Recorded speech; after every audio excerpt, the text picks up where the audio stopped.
I need to tell you about the Master. Not Sauron. Everyone knows about Sauron, the Dark Lord, the enemy, the forger of the One Ring, the tyrant who nearly conquered Middle-earth and would have succeeded if not for a hobbit and a lot of luck. Everyone knows that story. But here's what they don't tell you. Sauron was never supposed to be the Dark Lord. He was the apprentice, the lieutenant, the second in command who got promoted when the real monster was finally defeated and cast into the void. Sauron had a master, a being so powerful, so terrifying, so fundamentally wrong that it makes everything Sauron ever did look like a child playing at evil. His name was Morgoth, and I watched Sauron kneel before him for 400 years.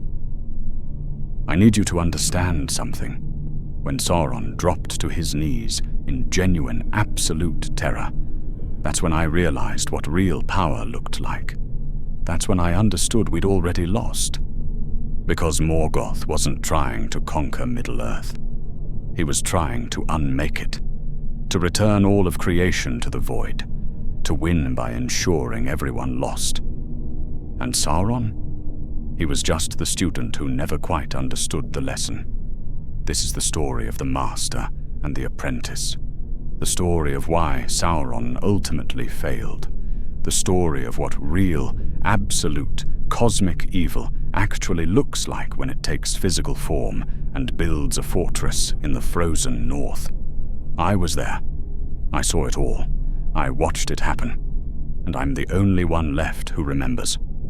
My name is Malinor. Once, long ago, so long ago that the words feel like they belong to someone else, I was an elf of the Noldor, a craftsman, a metalworker.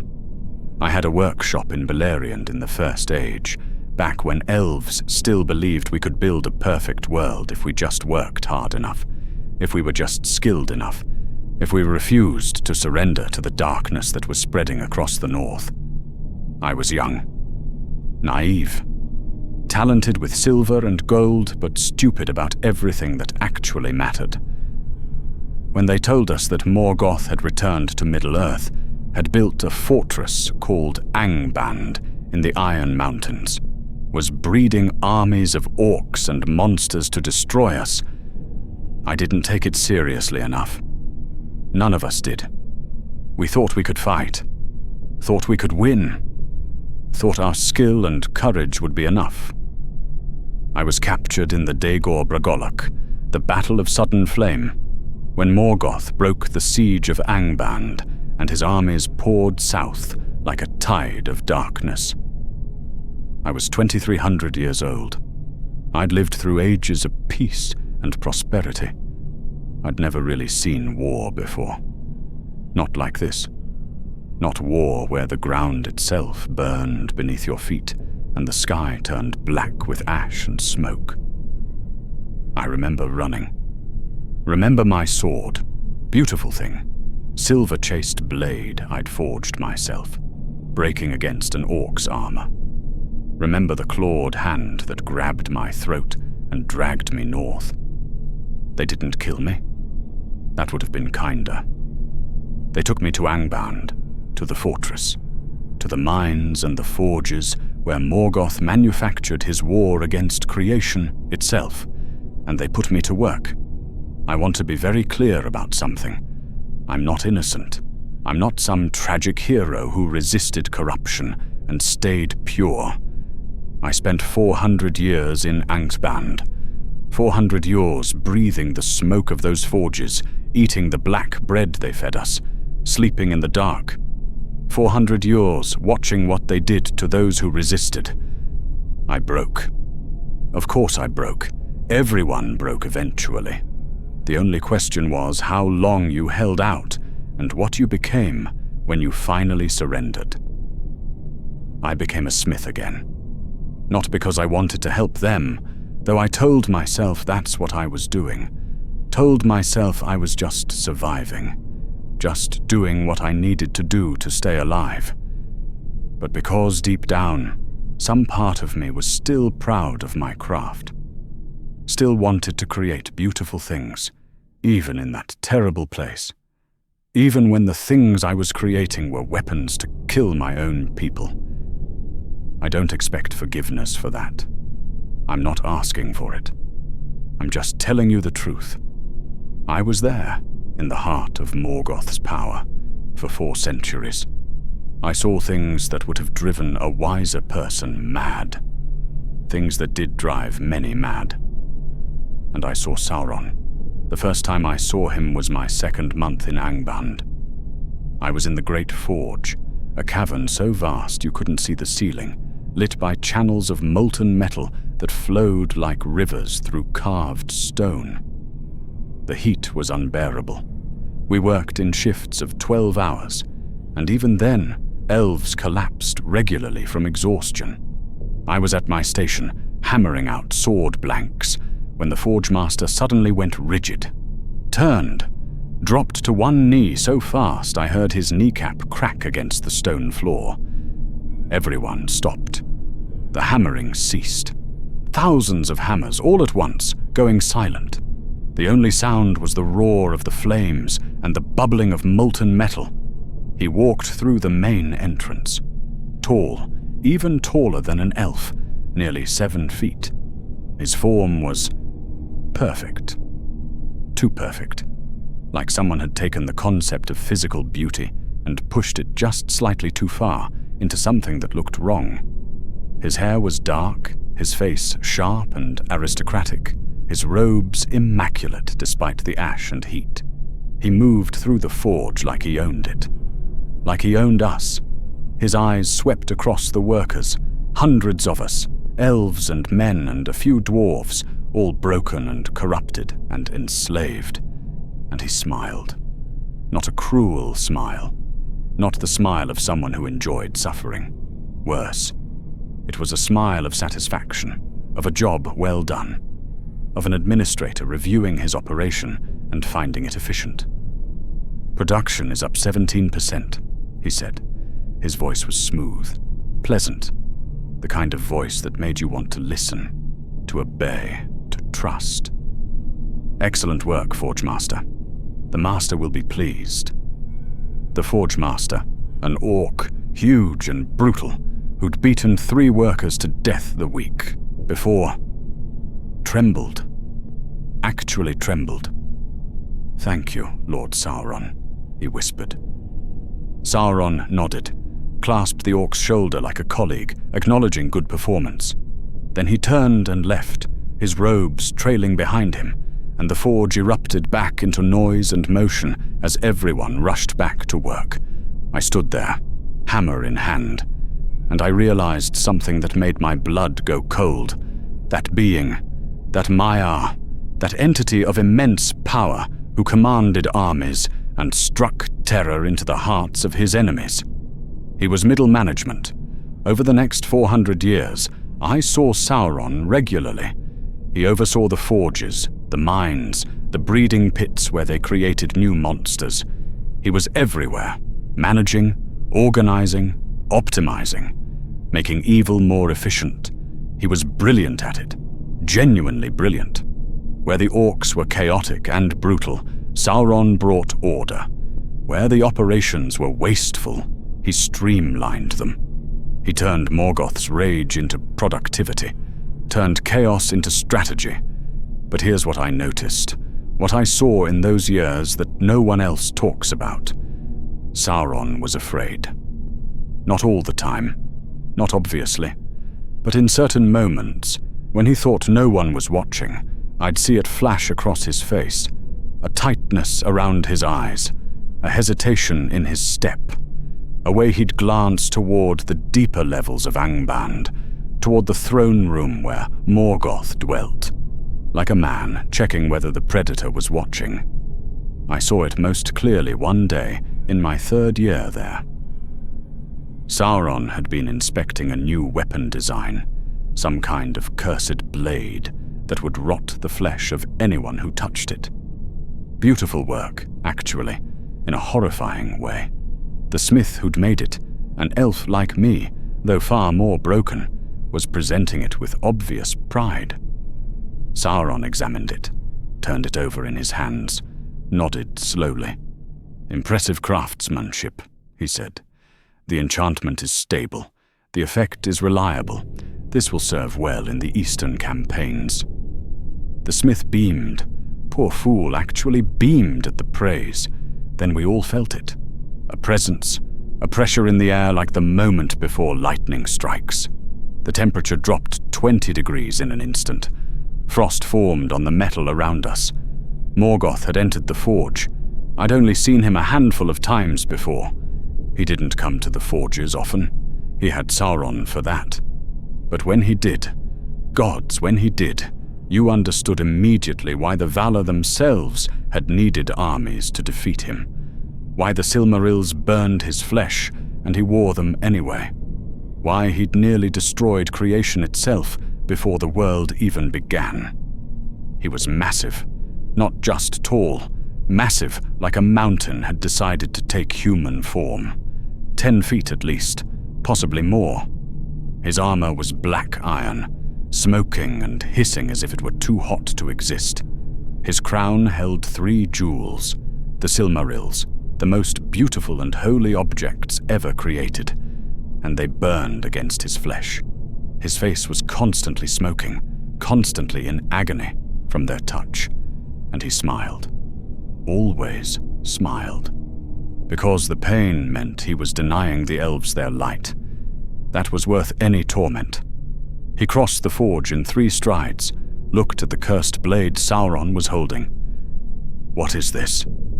His voice wasn't loud, didn't need to be.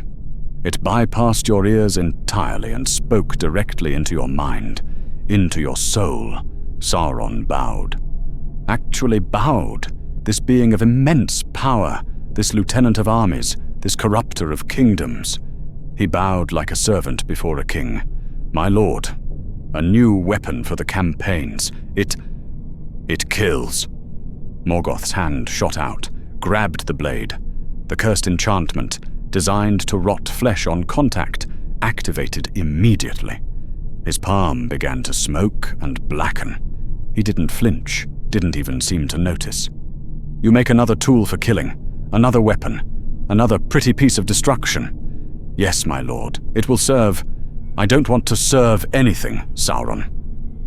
Morgoth's voice was still quiet, still conversational, which somehow made it worse. "I don't want to win. I don't want to conquer. Do you still not understand? After all these centuries..." He squeezed. The blade, masterwork steel, enchanted to be virtually indestructible, crumbled, just disintegrated into black dust that fell through his burned fingers. "I want it all to end," Morgoth said. "I want the light to go out. I want the music to stop. I want every living thing to realize that existence itself was a mistake, and death is the only mercy. Your weapons, your strategies, your careful plans, they're all just delays, just prolonging the inevitable. The only true victory is oblivion." Silence. Complete, absolute silence in a forge that held thousands of workers. Sauron stood there, head bowed, and I saw his hands clench, just for a moment. A flicker of something. Frustration, fear, anger, crossing his perfect features. "I understand, my lord," he said quietly. "Do you?" Morgoth stared at him, then laughed, a sound like mountains cracking, like the world breaking. "No, you don't. You think in their terms still. You think victory and defeat matter. You think ambition is a virtue.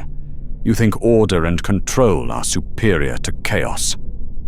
He reached out, put his hand on Sauron's shoulder.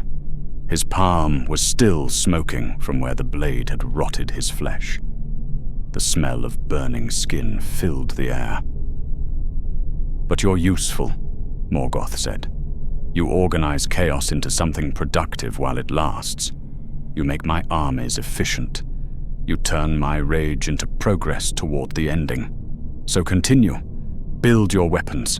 Plan your strategies. Serve your purpose." He turned, started to walk away, then paused, Just remember, Sauron, when the final darkness comes, when I finally achieve what I was made for, your pretty rings and fortresses and carefully ordered dominions will burn just as surely as everything else.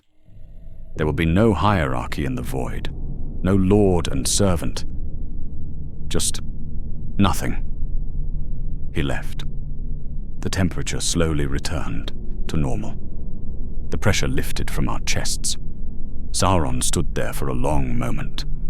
Then he looked at the elf who'd made the blade, the one who'd been so proud of his work moments before. "Make another," Sauron said. His voice was flat, empty. 20 more. Have them ready by next week." Then he left too. I looked at the spot where Morgoth had stood, at the scorched footprints in the stone that were still smoking, at the dust that had been a masterwork blade, and I finally understood the hierarchy in Angband.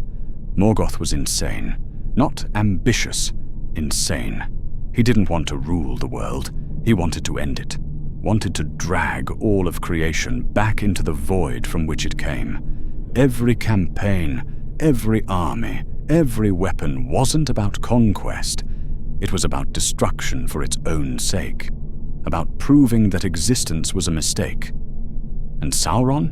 Sauron was the one trying to make sense of insanity, trying to build structure from chaos, trying to turn nihilistic destruction into something that resembled strategy and purpose. He was the apprentice of a madman, trying to learn lessons that couldn't be learned because they had no meaning beyond spite and hatred and the desire to end all things. That's what no one understands about their relationship. Everyone thinks Sauron learned evil from Morgoth, that he was corrupted, that he absorbed darkness and became it. No. Sauron learned fear from Morgoth. Fear that power without purpose was just chaos. Fear that serving a being who wanted nothing was the same as serving death itself. Fear that everything he built, everything he planned, everything he achieved would ultimately be destroyed by the master he served. And that fear, that terror of purposeless destruction, that's what shaped everything Sauron did afterward. Every ring he forged, every fortress he built, every scheme he hatched, it was all reaction against what Morgoth had taught him. Morgoth wanted the void, so Sauron wanted order. Perfect, total, absolute order, where nothing could be destroyed because he controlled it all. The One Ring wasn't ambition, it was terror. Terror of chaos. Terror of a universe where power had no purpose, and everything ended in nothing. But I'm getting ahead of myself. Let me tell you what it was actually like, serving in Angband. What I witnessed over those 4 centuries. What happened in the dark beneath the Iron Mountains, while the free peoples of Middle-earth fought their hopeless wars and slowly, steadily lost ground. Let me tell you about the real master, the one Sauron knelt to, the one who made the Dark Lord look like a frightened child playing at evil. The Silmarils. I need to tell you about the Silmarils, because they were the key to everything. The reason Morgoth hated, the proof of his insanity. They were the most beautiful objects ever created. 3 jewels made by Feanor, the greatest of all elf smiths, in the years of the trees before the sun and moon existed. He'd captured the light of the 2 trees of Valinor, the source of all illumination in the world, and bound it into physical form. They were holy, pure, perfect. Morgoth had stolen them, killed the trees to get them, launched the entire age of darkness and war just to possess 3 jewels. But here's the thing. He couldn't destroy them. Their light was too pure, too holy. They burned him constantly. His crown was designed to hold them, but they seared his flesh every moment of every day. His face was always smoking, always in agony. The smell of burning god flesh was a permanent fixture in his throne room. He could have hidden them, buried them in the deepest pit of Angband, where no one would ever find them. Could have ended his torment with a simple command. He wore them as a crown instead. I saw them often. Was forced to work in the throne room sometimes, maintaining the enchantments on his armor, repairing damage from battles, and every time I'd see those 3 blazing jewels set into his iron crown, burning against his forehead, and I'd see him smile through the pain. Because elves wanted them back. Because wearing them meant they couldn't have them. Because his agony was proof that he'd taken something beautiful and sacred and turned it into an instrument of spite. That wasn't ambition. That wasn't conquest. That was madness. Pure, absolute, cosmic madness. Sauron understood this, I think. He'd sometimes stare at the Silmarils during council meetings, and I'd see his expression, calculation, analysis, trying to understand why anyone would choose eternal torment for such a pointless reason. I remember one meeting where they were discussing the war in Beleriand. The siege of Angband had been broken. Morgoth's armies had won a great victory. Territory had been taken. Thousands of elves killed. Sauron presented the report with obvious satisfaction. The eastern approaches are secure, my lord. We've established forward positions in the former elf lands. Another 2 campaigns, and we'll control the entire... I don't care! Morgoth's voice cut through him like a blade. Sauron paused. My lord, I don't care about territory. I don't care about control. Did you burn the forests? Yes, my lord. The advance forces destroyed all of them. Most of them. We preserved some for timber supply and... Burn them all! The shout shook the chamber. Dust rained from the ceiling. The Silmarils flared brighter as his rage increased, burning deeper into his flesh. I don't want timber. I don't want resources. I want ash. I want blackened earth where nothing will ever grow again.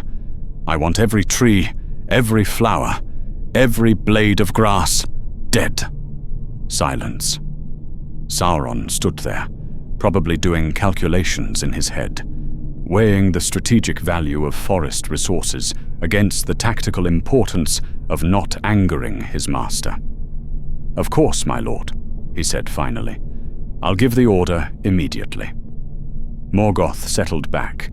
The rage subsided slightly. The Silmarils dimmed from white-hot to merely burning. You still think like them, he said, almost conversationally. You think about armies and supplies and strategic positions. You think about winning wars. But wars can't be won, Sauron. Only ended. Only concluded in fire and darkness until nothing remains to fight over. I understand, my lord. No, you don't. But you will. When the final darkness comes, when I finally break the world as I broke the trees, when the last light goes out and all of creation screams into the void, then you'll understand. Then you'll see that all your careful planning was just a more elaborate way of achieving what I wanted from the beginning. He waved his hand in dismissal. Sauron bowed and left. I was repairing a damaged pauldron on Morgoth's armor, trying to be invisible, trying not to be noticed. But Morgoth noticed everything. You, he said. Elf, you were in the forge 3 days ago. You saw me destroy that blade. My blood turned to ice. Yes, my lord. What did you think? This was a trap. Had to be. But I'd learned in 400 years that lying to Morgoth was worse than telling the truth. He could see lies, could taste them in the air. I thought it was wasteful, my lord. The blade was beautifully made. Wasteful. He smiled. The expression was horrifying on that burned, eternally agonized face. Yes, I suppose it was. Beautiful things should be preserved, shouldn't they? Cherished, protected. He reached up, touched the Silmarils in his crown. His fingers blistered immediately from the contact, skin cracked and blackened. "Is this wasteful?" he asked. "Wearing jewels that burn me? That cause me constant torment?" I don't know, my lord." "Of course you don't. Because you still think beauty has value. That creation is superior to destruction. That existence is preferable to void. You think the agony I endure wearing these jewels is a price I pay. A cost against some benefit." He leaned forward, stared directly at me with eyes that had seen the world before it began, had sung in the music of creation and deliberately sung discord, had chosen rebellion against the Creator himself.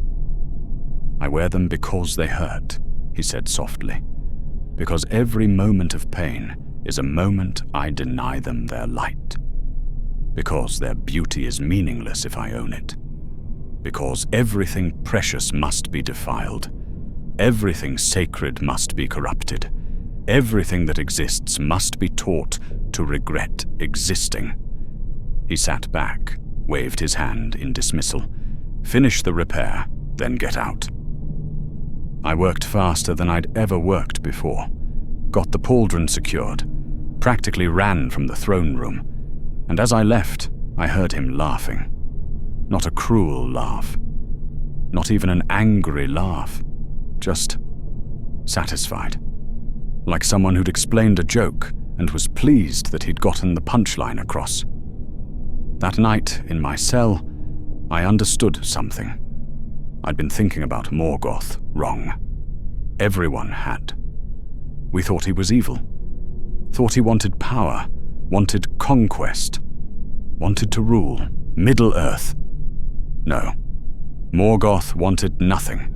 Literally nothing.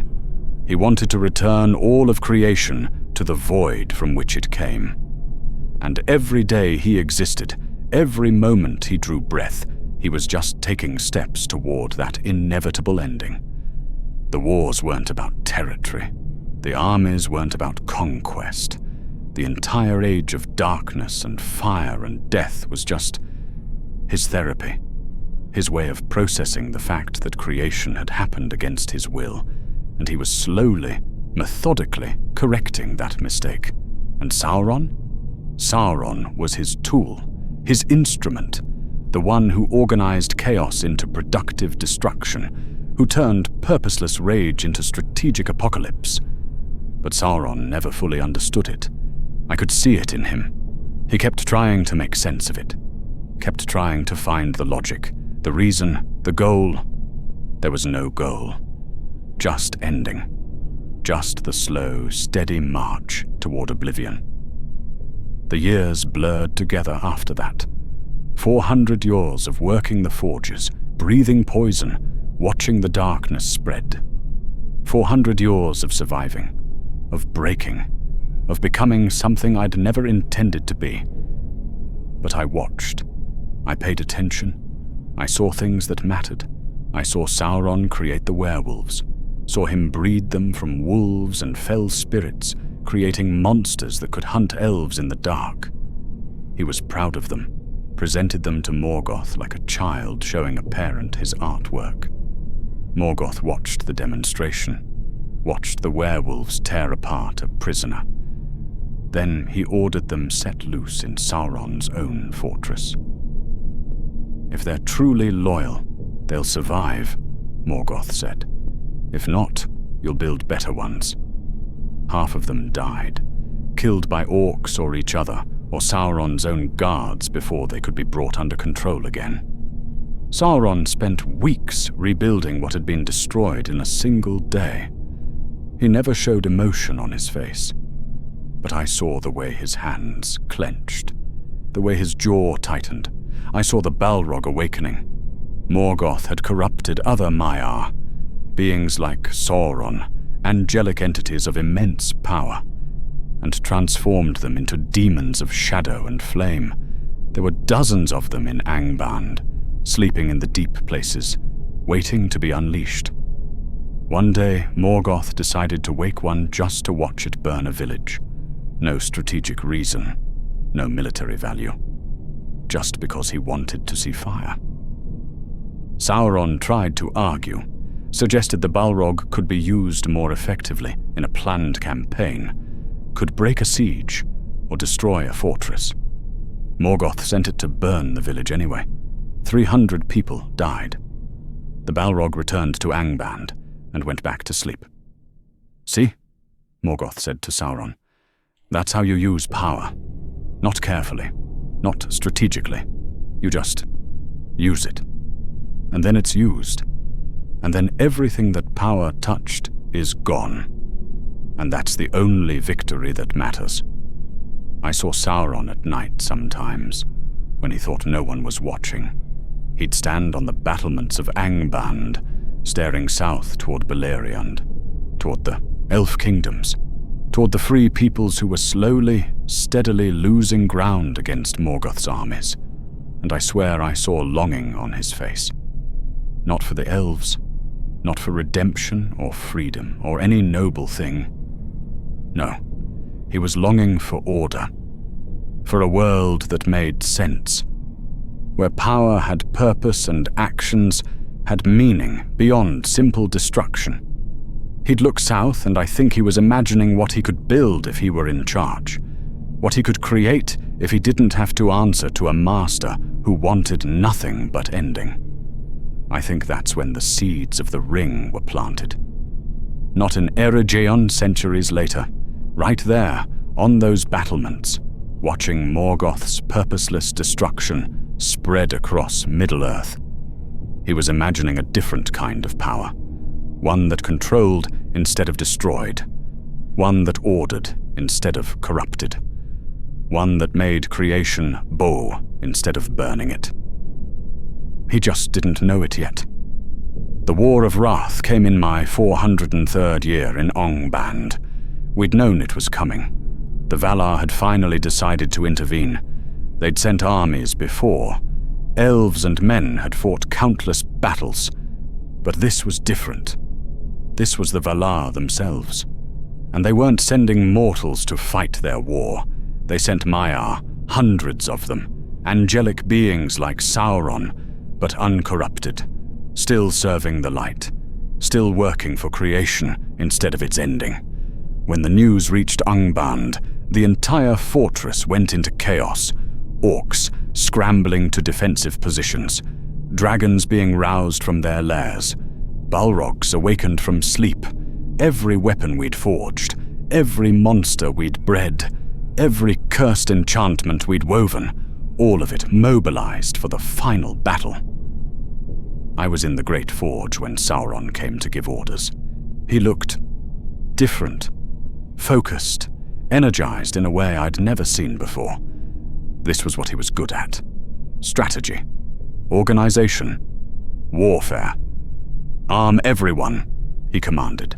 "Every slave, every prisoner, every worker. If they can hold a weapon, they fight. If they can't, they carry supplies. I want the forges running at triple capacity. I want every dragon in the air by sunset. I want the Balrogs at the front lines when the host arrives." The Forge Master bowed. "Yes, Lord Sauron. And the Master?" Sauron's expression flickered. "The Master is preparing his personal guard. I will do nothing." Morgoth's voice echoed through the forge. He descended the stairs from the upper levels, his massive form radiating cold despite the heat of the furnaces. His crown smoked as always. The Silmarils burned as always. But there was something in his expression, joy. Pure, absolute joy. "Finally," he said. "Finally they come. No more half measures. No more mortal armies and heroes who bleed and die like everyone else.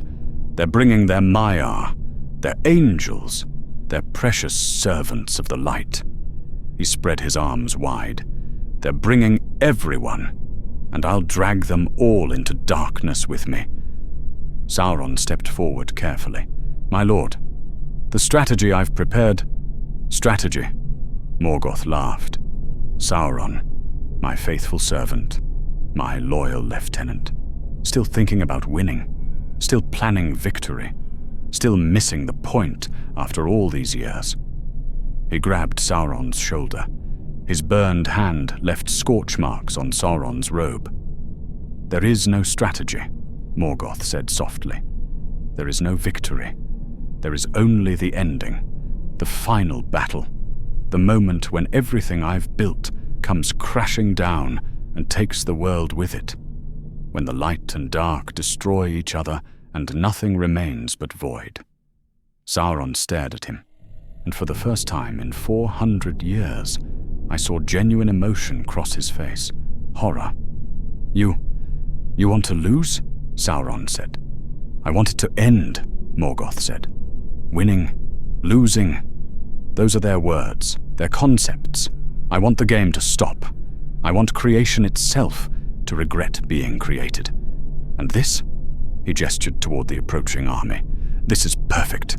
They bring their best, their strongest, their holiest, and I'll kill them, and myself, and you, and everyone, and the world will scream its last breath, and finally, there will be silence." He released Sauron, turned toward the stairs. "Prepare your defenses if it amuses you," he called back. "Organize your troops, make your plans. It won't matter, but at least you'll be busy when the end comes." Silence in the forge. Thousands of workers standing frozen, watching their commander stand there, staring after their master, understanding finally clicking into place. Sauron turned to look at us. His perfect face was carefully blank, but I saw his hands. They were shaking. "Arm everyone," he said quietly. "Triple the output. Get the dragons airborne." He left, walking quickly. Too quickly for someone who was supposed to be confident. I looked at the elf next to me at the forge. We'd worked together for decades, never learned his name, never spoke beyond what was necessary to coordinate work. "He's going to betray him," the elf whispered. I nodded. Because it was obvious. Sauron had finally understood what we'd all known for centuries. Morgoth was insane. And when someone insane has the power to destroy the world, and wants to destroy the world, and is about to get his chance, you don't go down with that ship. The War of Wrath lasted 40 years. 40 years of fire and darkness and destruction on a scale that makes every other battle in history look like a skirmish. Mountains cracked. The earth itself broke apart. Dragons fell from the sky like burning rain. The screaming never stopped. I survived because I was in the deep forges. The battles were all on the surface or in the upper levels. We just kept working, kept making weapons, kept supplying an army that was slowly, steadily losing. Because we were losing. Not quickly, not easily. Morgoth's power was immense, his armies vast, his monsters terrible. But the Valar had brought everything.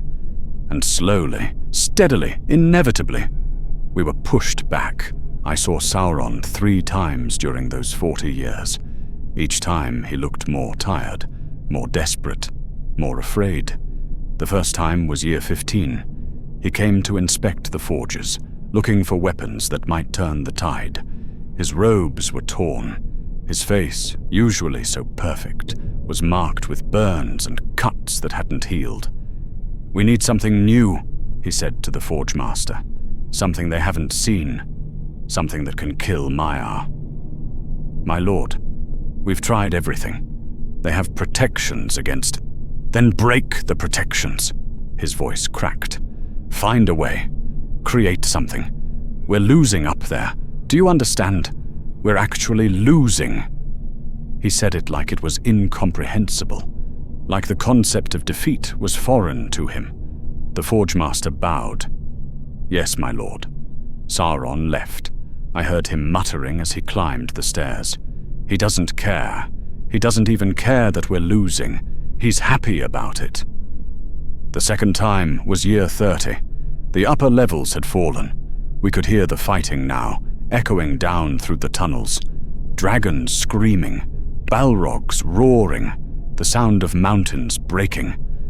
Sauron came through the forge like a ghost. His perfect form was less perfect. Wounds that wouldn't heal, armor that was cracked and broken, eyes that looked past everything, seeing something far away. He didn't even stop to give orders, just walked through, grabbed supplies, kept moving. I heard him say something to himself as he passed. I could fix this. If I were in charge, I could fix all of this. I could make it work. The third time was year 40, the final year, the end. The deep forges were being evacuated. Morgoth had ordered everyone to the surface for the final battle, one last stand, one final conflagration where everything would burn. Sauron appeared in the doorway. He looked at us, hundreds of workers, slaves, prisoners, all armed now with weapons we'd forged ourselves, being herded toward the stairs to die in a battle we couldn't win. "No," he said. The orc commanders turned. "Lord Sauron?" I said no. He walked forward. His voice was calm, final. "I'm countermanding the order. These workers are too valuable. They stay in the deep forges. They continue production. We'll need weapons after the battle." "But my lord, the master commanded." "I don't care what he commanded." Sauron's voice was steel. "I'm giving you a direct order. They stay. Here." The orcs looked at each other, looked at the stairs leading up, where Morgoth waited. They backed down. "Yes, Lord Sauron." Sauron turned to leave, then paused, looked back at us. "Stay here," he said quietly.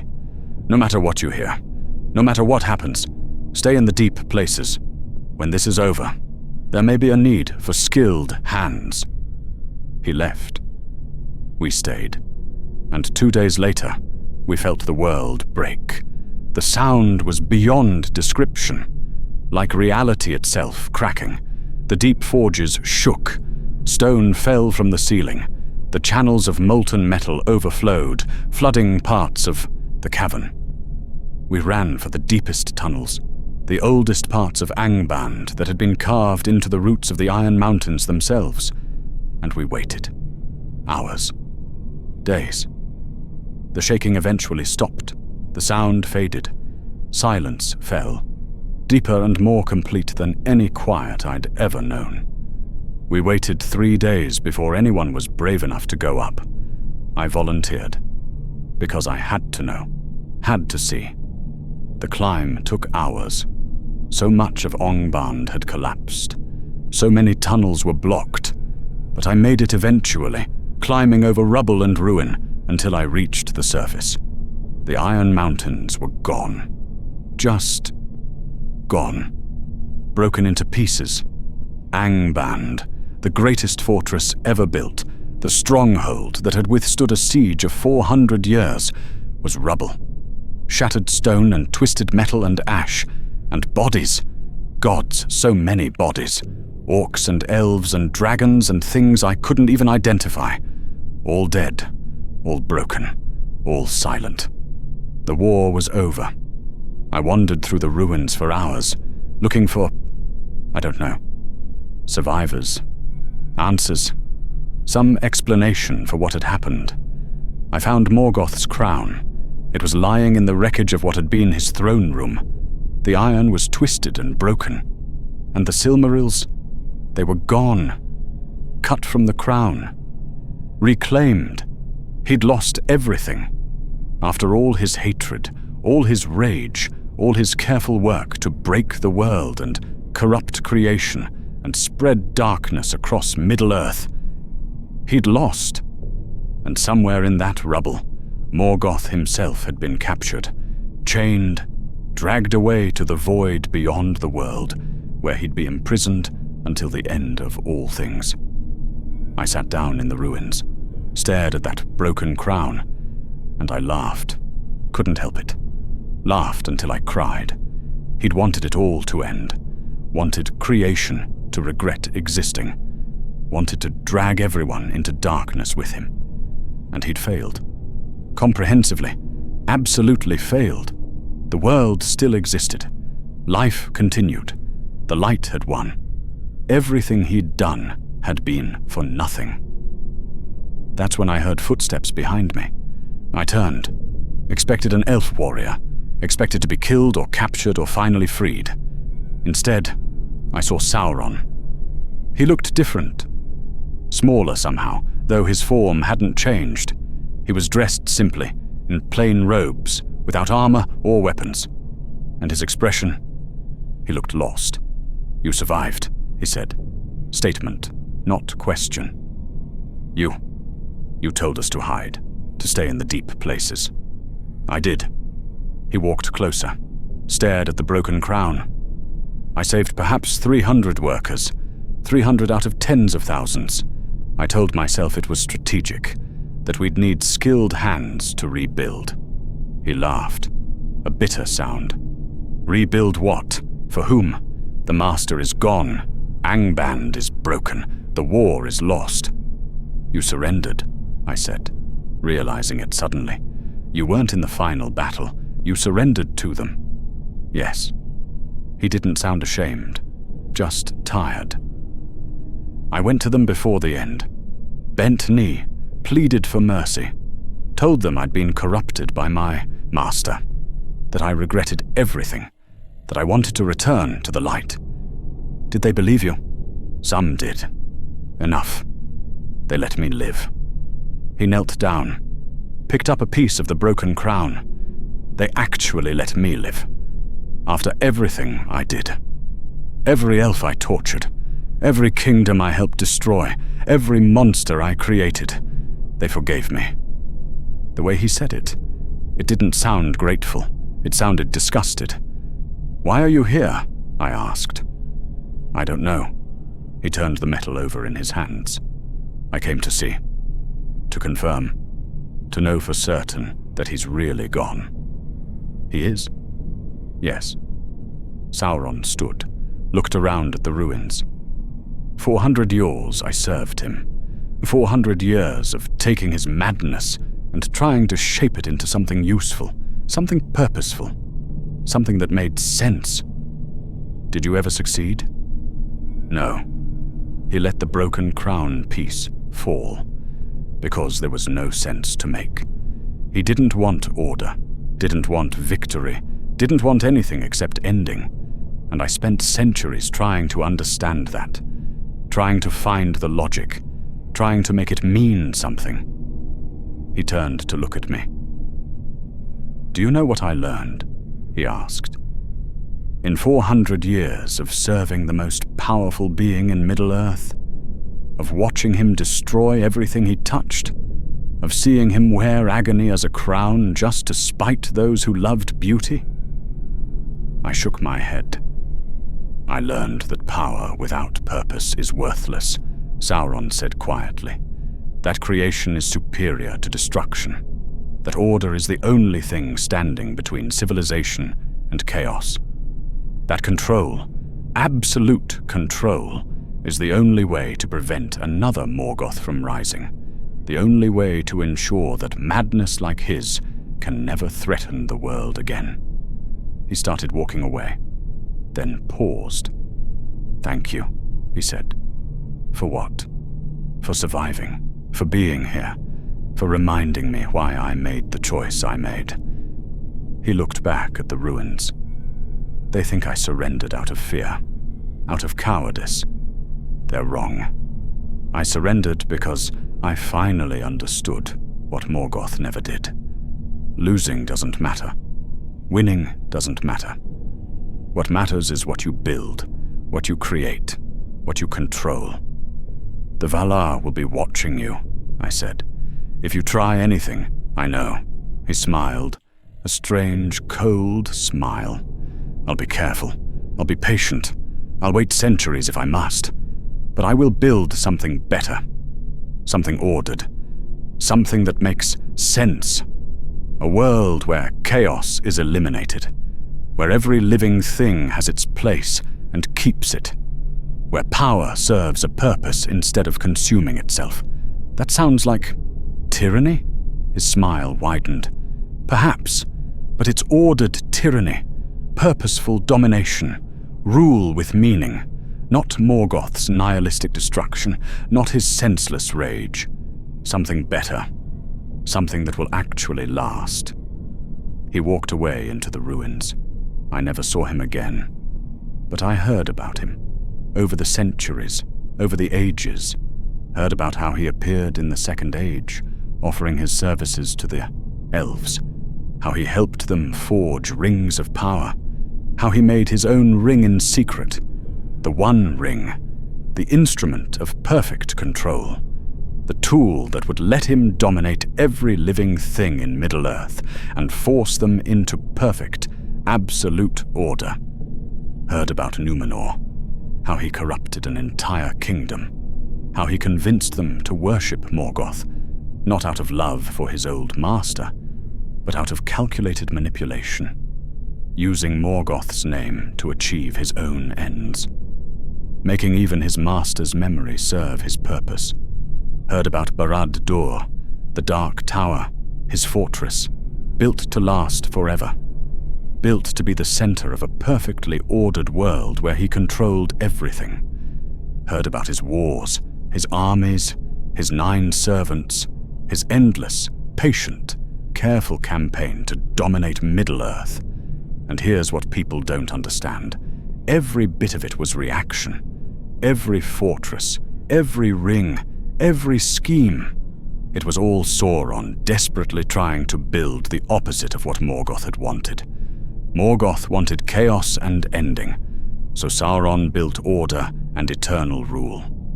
Morgoth wanted destruction without purpose, so Sauron planned conquest with meticulous strategy. Morgoth wanted to unmake creation, so Sauron wanted to control it completely.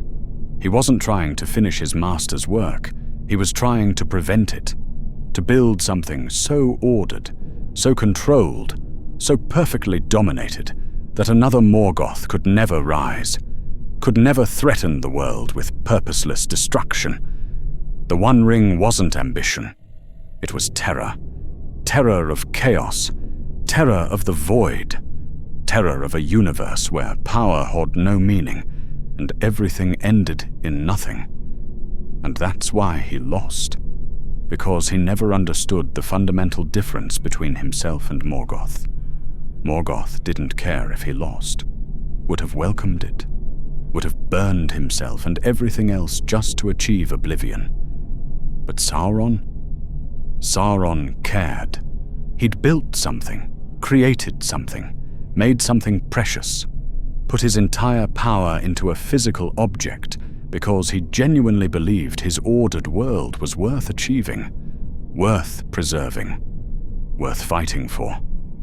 And when Frodo stood on Mount Doom, holding that ring over the fire, Sauron couldn't imagine someone destroying it, couldn't fathom someone choosing to end the power rather than use it, couldn't comprehend that someone might prefer chaos and freedom over perfect dominion, because he'd never understood his master, never truly internalized the lesson Morgoth had tried to teach him, that some people will burn everything, including themselves, just to deny you victory, that spite is stronger than ambition, that there are those who would rather have nothing than let you have everything.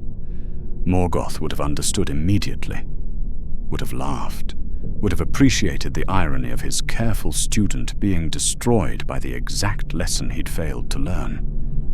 But Sauron never learned it. Right up until the end, he thought in terms of use and power and purpose. Thought the ring was too precious to destroy, too powerful to waste, too perfect to end. And so he fell. Not to armies, not to heroes, but to a hobbit who'd learned something Sauron never had. That sometimes the only way to win is to take the victory away from everyone, to choose nothing over tyranny, to burn the prize rather than let evil claim it. Morgoth's lesson, finally learned by the least likely student imaginable. I'm old now, So old that the First Age feels like a dream. I escaped Angband when the war ended, wandered Middle-earth for ages, tried to forget, tried to rebuild some kind of life. Couldn't. The 400 years in those forges marked me too deeply, changed me too much. I'm not the elf I was, not even close. But I remember. I carry the memories. I'm the last one left who saw both of them, who watched Morgoth's madness and Sauron's terror, who witnessed the master and the apprentice, who understood their relationship. And now that Sauron is gone, destroyed when the ring was cast into the fire, now that the Third Age is ending and the dominion of elves fades, I wanted someone to know the truth. Sauron wasn't Morgoth's successor. He was his contradiction, his opposite, his response to the horror of serving a master who wanted nothing but ending. Every evil thing Sauron did, every life he destroyed, every kingdom he corrupted, it was all him desperately trying to build something that would last, something that would stand against chaos, something that would prevent another Morgoth from rising. He failed, of course, because you can't build eternal order, can't force creation into permanent shape, can't eliminate chaos and freedom and choice without destroying the things that make life worth living. But he tried. Gods, he tried. For thousands of years he tried. And in a strange way, I understand why. Because I was there. I saw what true, absolute, nihilistic evil looks like.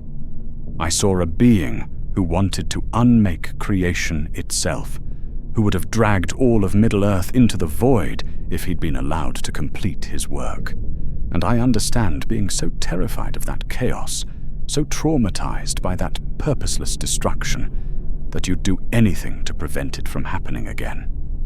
Even become a tyrant, even forge a ring of power, even damn yourself and countless others in pursuit of perfect, absolute, eternal control. Sauron wasn't evil because he was corrupted. He was evil because he was afraid. Afraid of the master he'd served. Afraid of the void he'd seen. Afraid of a world without order. And that fear drove him to become something almost as terrible as what he was running from. Almost. But not quite. Because here's the thing people need to remember. As bad as Sauron was, and he was terrible, don't mistake me, he was nothing compared to Morgoth. Nothing. Morgoth didn't want to conquer Middle-earth. He wanted to end it.